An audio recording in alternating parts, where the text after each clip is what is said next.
इस वीडियो में हम बात करेंगे कि कैसे हमारे देवताओं ने चिकित्सा द्वारा दूसरों को पुनर्जीवन दिया था। महाभारत काल में श्री कृष्ण ने मथुरा नगरी में राजा कंस को नित्य तिलक लगाने वाली कुब्जा का उपचार पैर व हाथ से दबाकर किया था।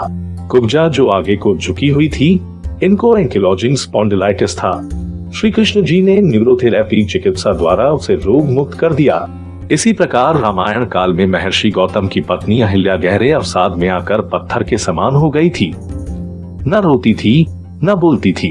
गहरे अवसाद के यही लक्षण होते हैं। श्री राम जी ने न्यूरोथेरेपी चिकित्सा द्वारा ही उन्हें रोग मुक्त किया था।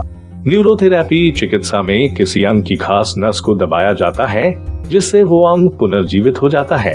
रामायण में भी संजीवनी बूटी का वर्णन देखने को मिलता है। जब रामायण में लक्ष्मण जी मूर्छित हो गए थे, उस समय उनके जीवन को बचाने के लिए हनुमान जी पूरा का पूरा पर्वत उठाकर ले आए थे। पूरा पर्वत उठाने के पीछे कारण यह था कि हनुमान जी को संजीवनी बूटी की पहचान नहीं थी, इसलिए उन्होंने लक्ष्मण जी की जान बचाने के लिए पूरा पर्वत ही उठा लिया था। संजीवनी बूटी का रहस्य सुषेण वैद्य को पता था, इसलिए हनुमान जी उनको उनकी कुटिया सहित उठा लाए थे।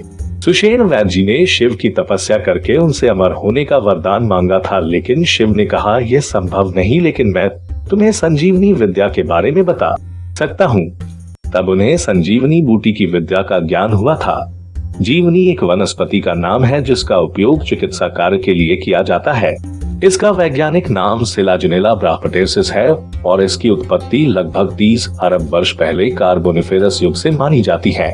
लखनऊ स्थित वनस्पति अनुसंधान संस्थान में संजीवनी बूटी के जीन की पहचान पर कार्य कर रहे 5 वनस्पति वैज्ञानिकों में से एक डॉपियन खरे के अनुसार संजीवनी का संबंध पौधों के टेरिडोफिया समूह से है, जो पृथ्वी पर पैदा होने वाले संवहनी पौधे थे।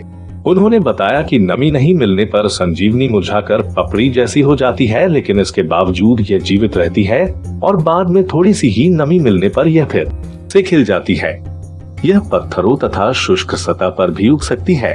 इसके इसी गुण के कारण वैज्ञानिक इस बात की गहराई से जांच कर रहे हैं कि आखिर संजीवनी में ऐसा कौन सा जीन पाया जाता है जो इसे अन्य पौधों से अलग बनाता और इसे विशेष दर्जा प्रदान करता है। हालांकि वैज्ञानिकों का कहना है कि इसकी असली पहचान भी काफी कठिन है, क्योंकि जंगलों में इसके समान ही अनेक ऐसे पौधे और वनस्पतियां उगती है जिनसे आसानी से धोखा खाया जा सकता है। मगर कहा जाता है कि 4 इंच के आकार वाली संजीवनी लंबाई में बढ़ने के बजाय सतह पर फैलती है। दशरथ अधेड़ उम्र तक पहुंच गए थे, लेकिन उनका वंश संभालने के लिए उनका पुत्र रूपी कोई वंशज नहीं था। उन्होंने पुत्र कामना के लिए अश्वमेध यज्ञ तथा पुत्र कामेष्टि यज्ञ कराने का विचार किया।